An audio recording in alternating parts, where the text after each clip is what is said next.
Sunday, 9th June 2024. The day dawned no differently for Keval Ram Dorji. After donning his security guard uniform, Keval Ram went to work at the Satya Anugraha Apartments, an upmarket apartment block near the Sumanahali Bridge in Kamakshipalya on the western side of the city of Bengaluru. As he clocked in for work, he never imagined that his typically humdrum day would become so unreal and so horrifying. For while at his post, he saw a food delivery boy ride up to him, his face etched in fear and confusion. Pointing to a storm drain in the vicinity, the boy said in a terrified voice, "Dogs eating body in drain. Call the police, call the police." But Keval Ram wasn't about to call the police before he knew what the hell was happening.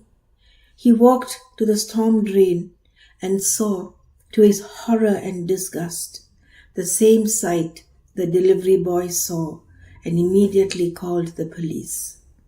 By the time the police arrived, the dogs had been chased away, and what lay on the bank of a storm drain was a badly mutilated and unrecognizable body of a young man, part of whose face had been bitten off by the dogs. He looked as if he had been killed with a savage brutality. Who was this unfortunate person, and what did he do to deserve a death as vile as this?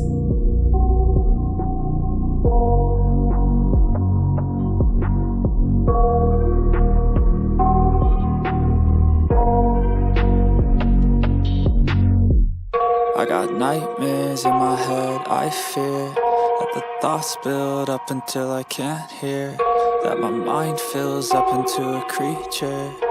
Hi and welcome to my channel. If you're new here, I'm so happy to welcome you.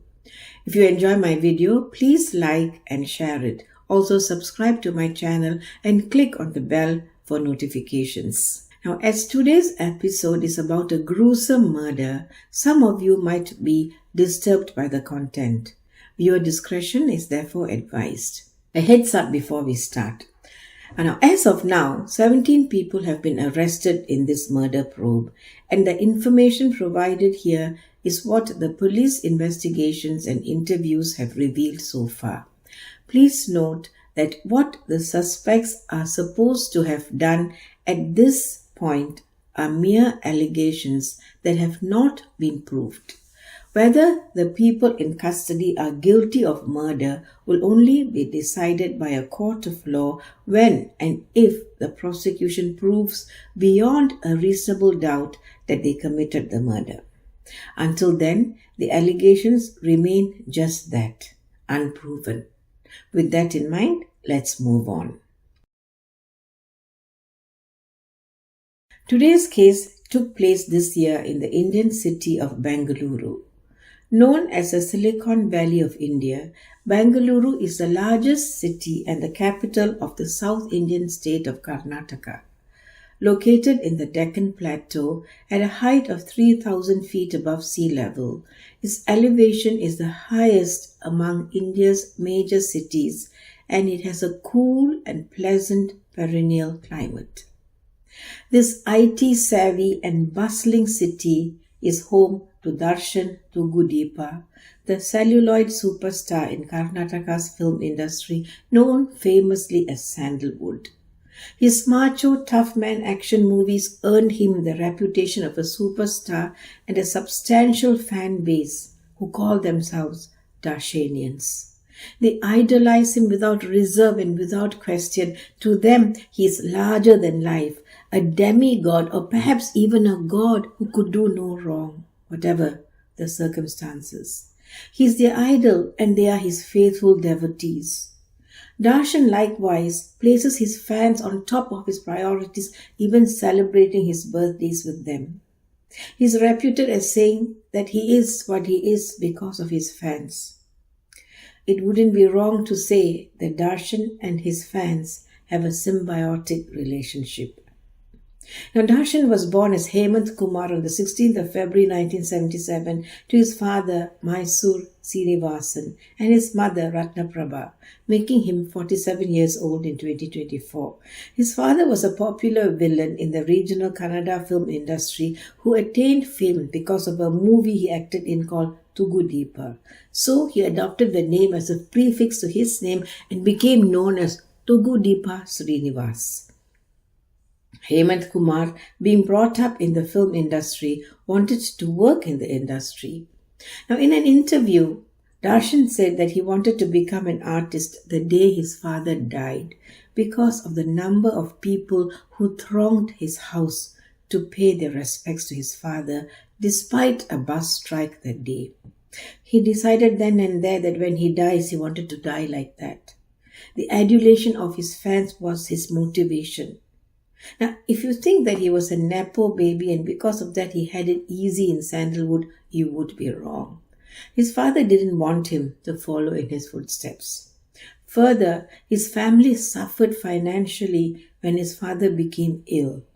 Without the support of his father and without money, Hemant had it tough in the industry.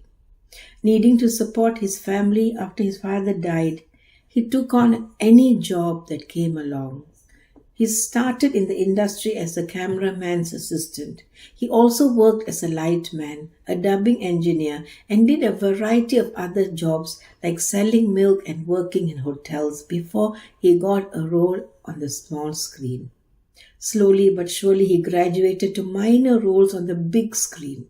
He adopted the screen name Darshan Thoogudeepa when he got his big break in 2002 with the film Majestic, in which he played the role of a Don. A self-made actor, the 6'3" Darshan never looked back and propelled his way into being the Sultan of Sandalwood, one of the highest paid actors in Sandalwood. A versatile actor, Darshan has received many awards for his acting prowess. He is known as a challenging star because he could take on any challenge, and also as the boss among his many fans. He also had a negative image, especially to the press, and is known as the enfant terrible of Kannada cinema to the media because of his drunken brawls. Now, Darshan married a chemical engineering student named Vijay Lakshmi on the 14th of May 2000, and the couple have a son. Darshan's marriage with Vijay Lakshmi has been on a roller coaster for a while now because of a couple of extramarital relationships. Darshan's massive fan base included 33-year-old Renukaswamy. Renukaswamy was born in 1991 to his father Kasinada Shiva Gowda, who is now 78 years old, and his mother Ratnaprabha, who is 68. He was born in Chitradurga. Chitradurga is a city in the middle of Karnataka and is known for its tourist attractions. Renukaswamy has a sister named Suchita. He was employed by the Apollo Pharmacy in Chitragupta. On the 28th of June 2023, Renukaswamy married Sahana. Renukaswamy lived with his wife, his parents, his sister, and his grandmother. He was the sole breadwinner in the family. As at June 2024, Sahana was 3 months pregnant.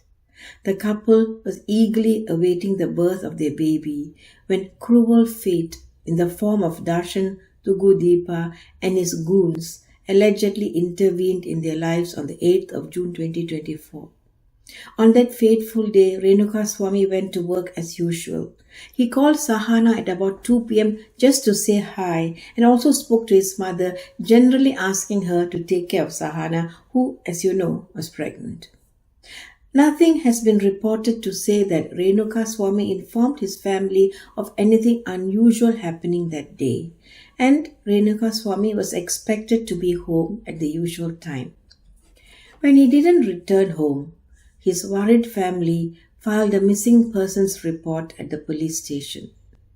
But Renukaswamy would not come home alive because on that day he was brutally murdered and his body dumped in a storm drain. But why? To answer this question, I must introduce you to a lady named Pavithra Gowda. Pavithra Gowda was, according to sources, born on the 1st of January 1970, making her 54 years old in 2024. She married Sanjay Singh when she was 18 years old and had a daughter with him named Khushi, who is now a teenager. The couple got divorced and Pavithra became a single mother. She was an aspiring actress who got a couple of roles that unfortunately for her didn't set the box office on fire. Notwithstanding, she apparently wanted to work with the superstar Darshan but didn't get the opportunity. Instead, she got the chance to meet him and start a relationship with him in 2014. The couple managed to keep the relationship quiet for a while, but Sandalwood soon heard about it on the grapevine in 2015. Then, sometime in 2017, Pavithra replaced her Instagram profile picture with that of Darshan, giving credence to the rumor. She deleted it after a backlash from Darshan's fans.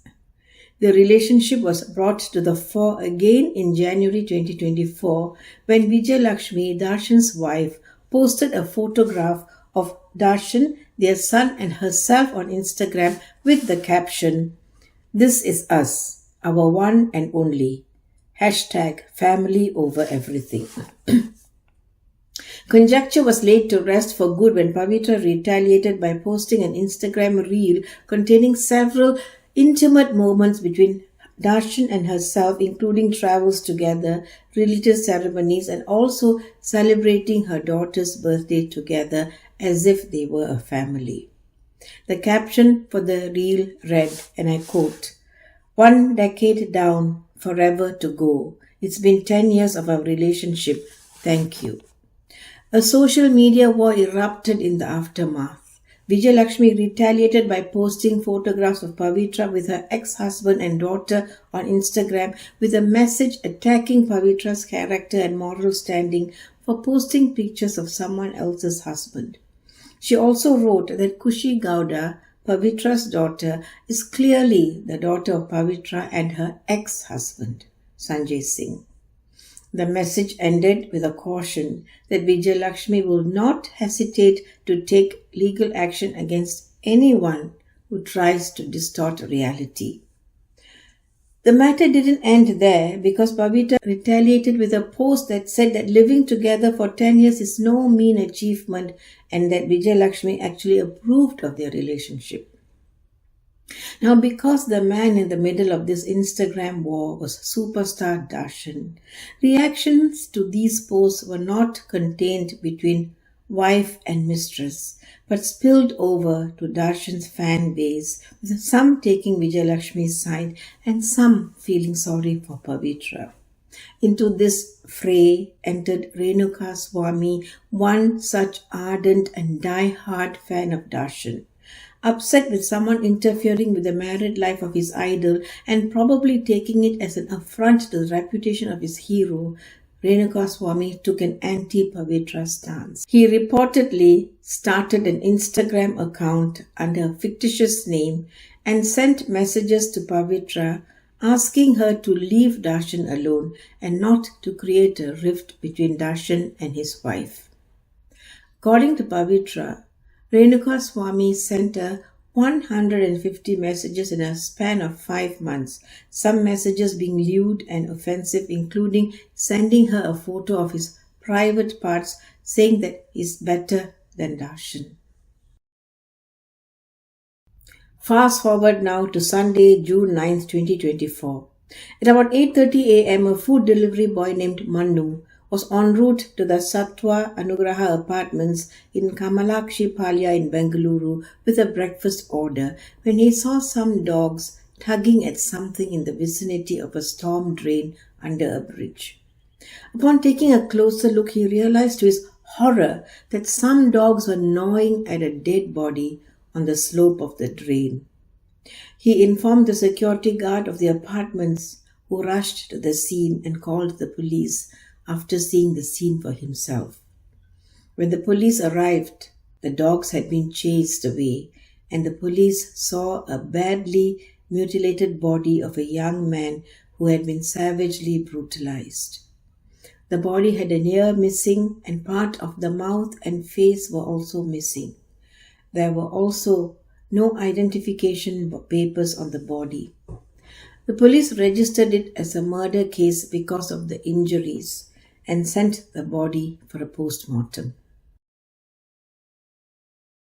The next day, on the 10th of June, 3 men, Karthik, Raghavendra and Keshav Murthy, arrived at the police station and confessed to killing Renukaswamy at a shed in R.R. Nagar, Bengaluru, because of a money dispute and disposing of his body in a storm drain.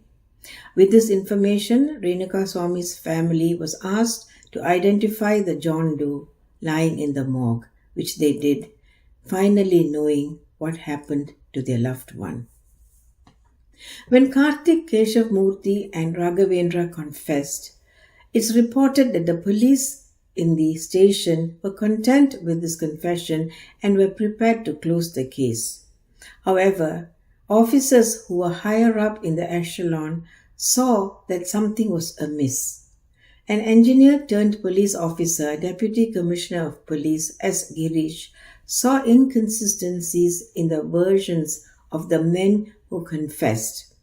He also wondered why these men would travel all the way to Chitradurga, bring Renukaswamy back to Bengaluru and then kill him.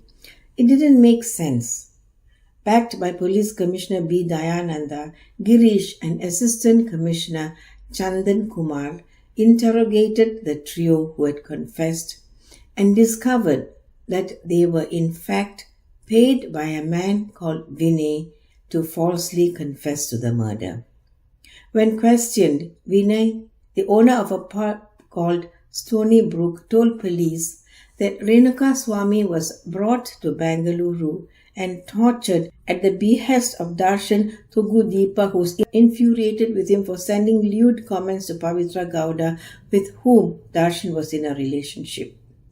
Vinay's statement was corroborated by CCTV footage obtained by the police that showed Darshan's car entering the shed in R.R. Nagar at around 7 p.m. and leaving at 3 a.m.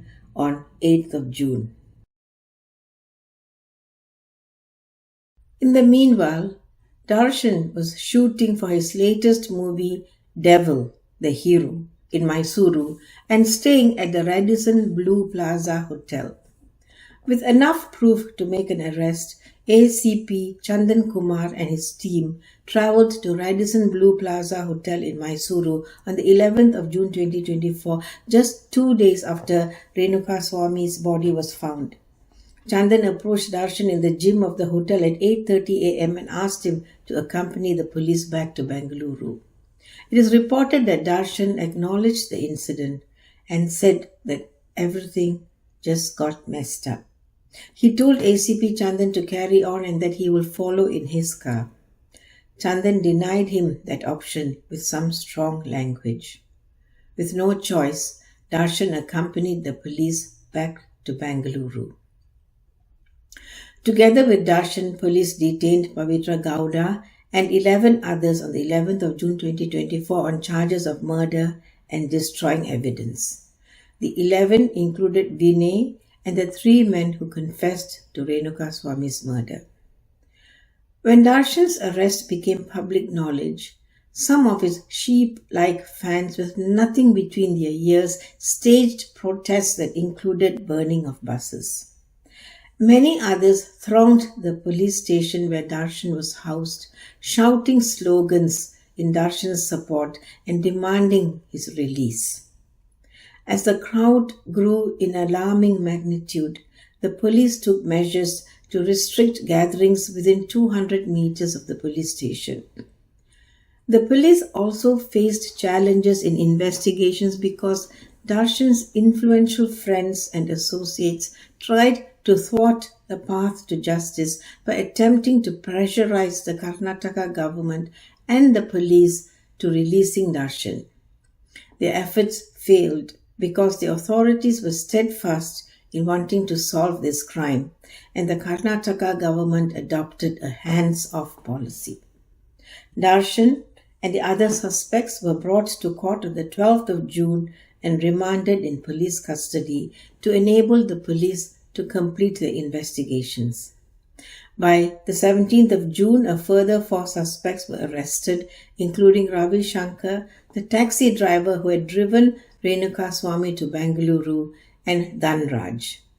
The two had fled after the murder, with Ravi Shankar later surrendering on the 13th of June.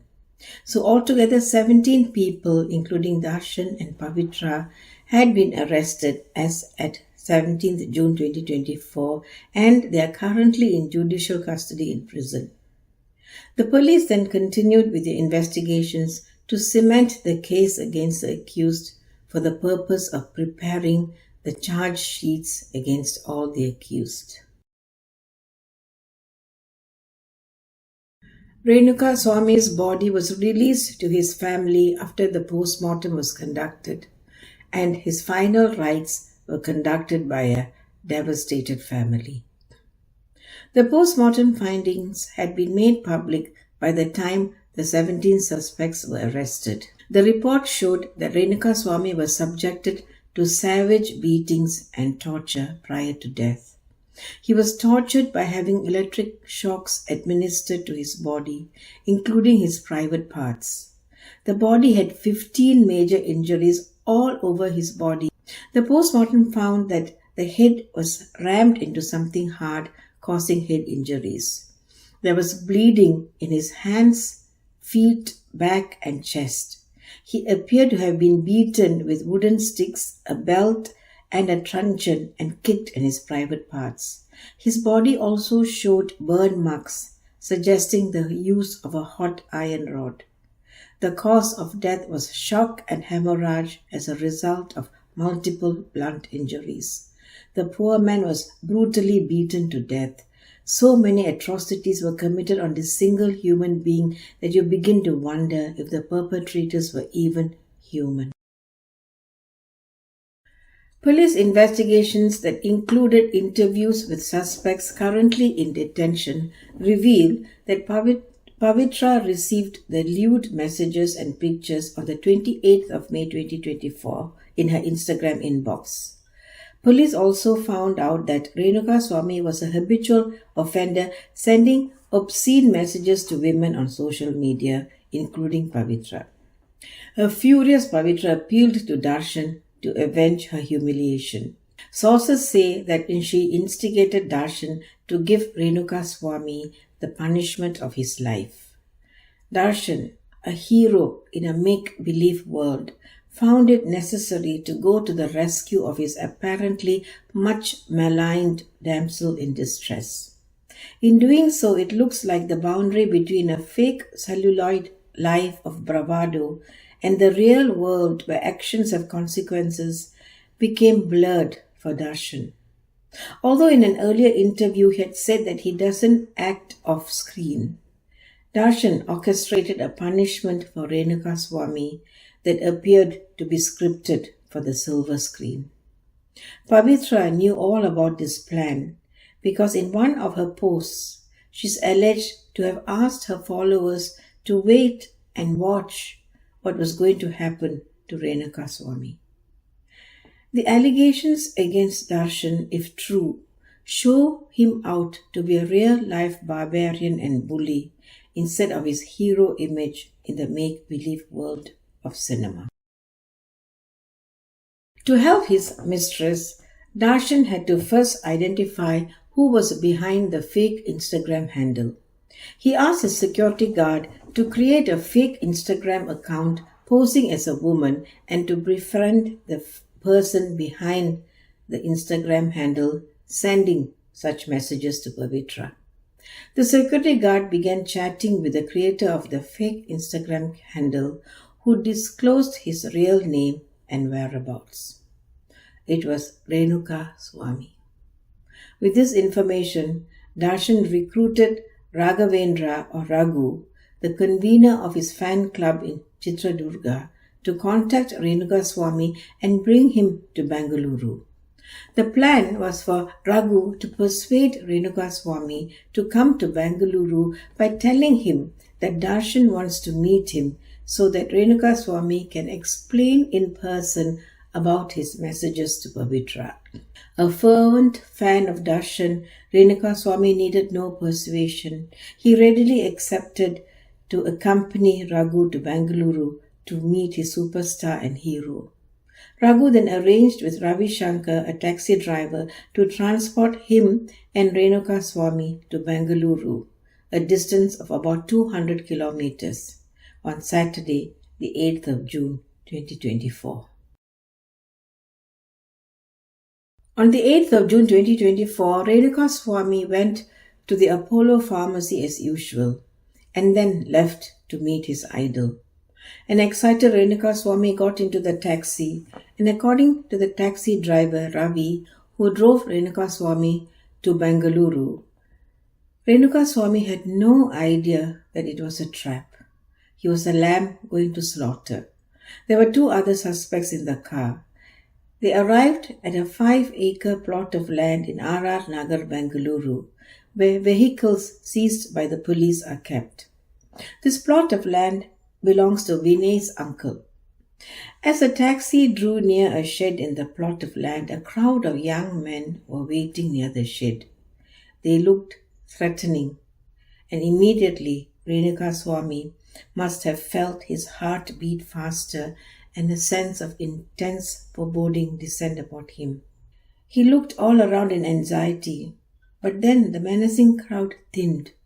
Apparently, looking at Renukaswamy, they didn't think that so many men were needed to deal with him.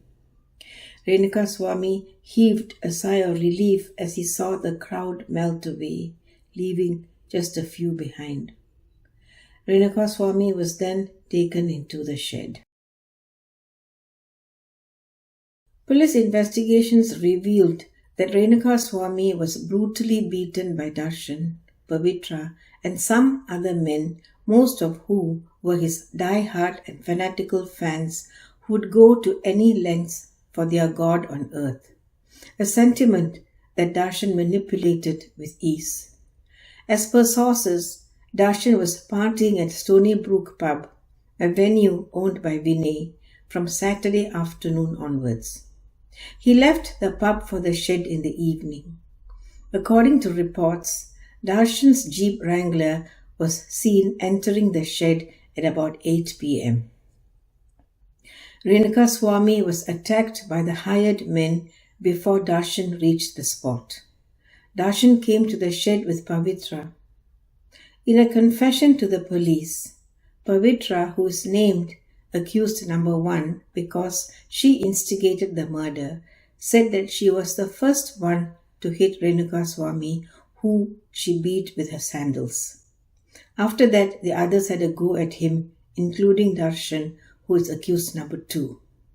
Darshan apparently kicked Renukaswamy. He also battered Renukaswamy with a belt until Renukaswamy fell unconscious.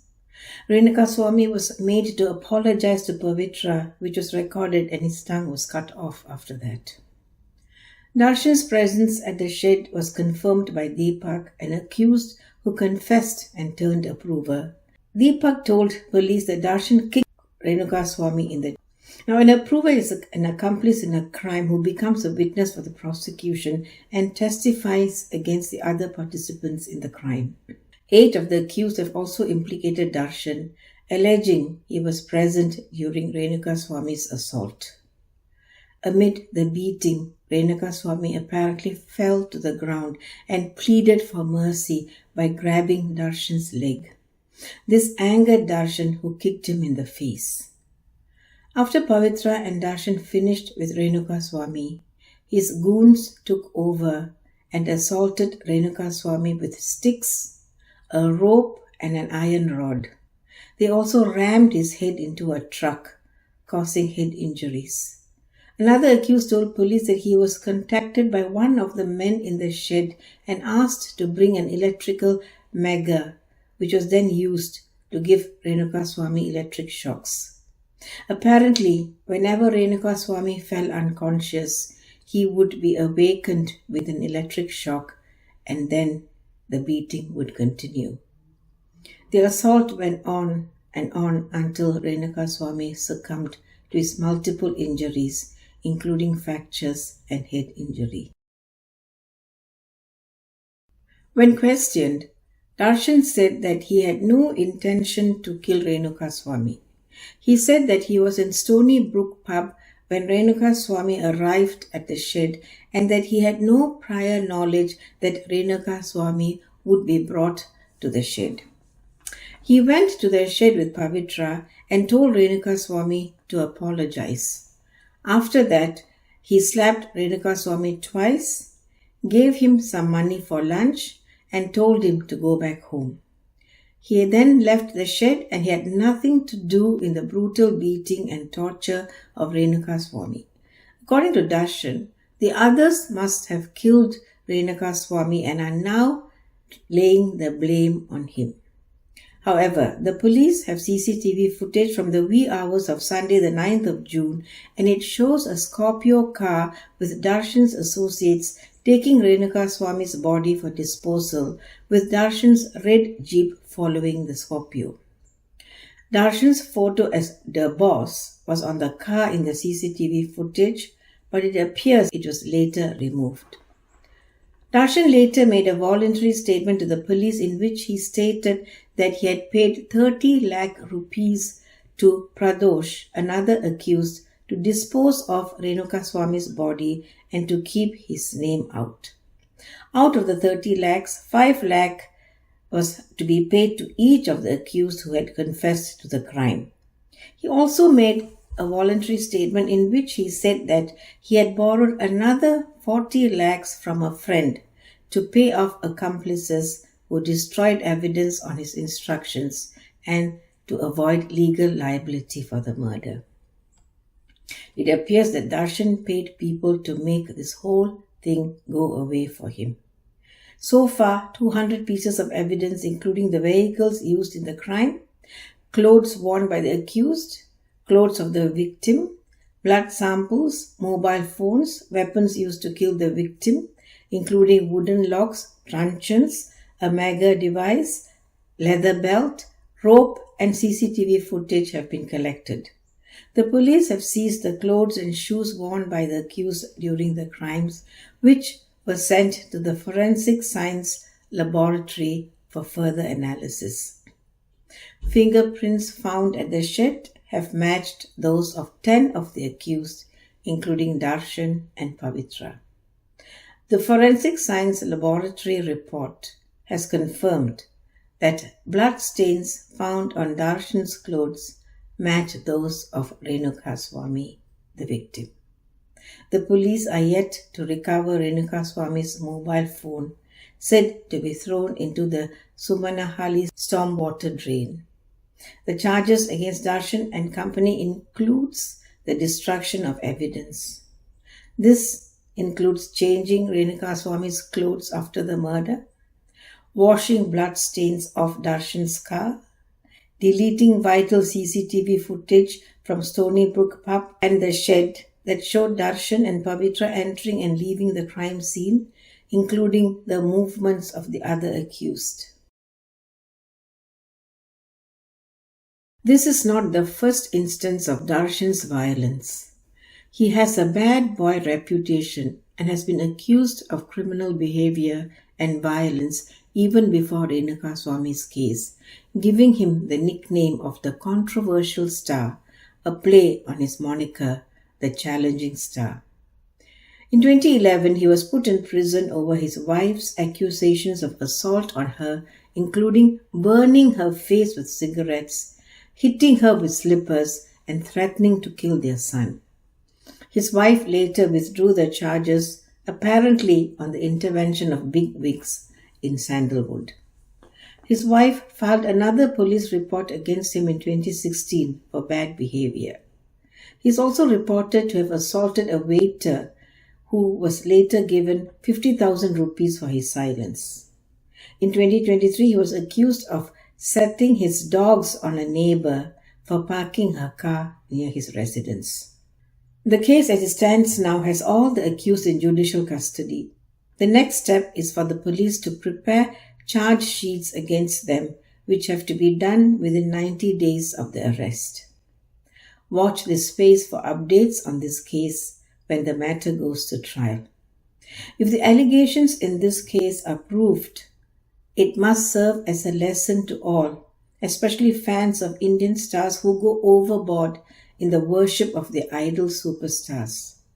As you can see from this case, those who are mesmerized by these stars are sometimes willing to do anything for them, even murder at their behest, or make a false confession for their protection, with little regard for themselves or their families.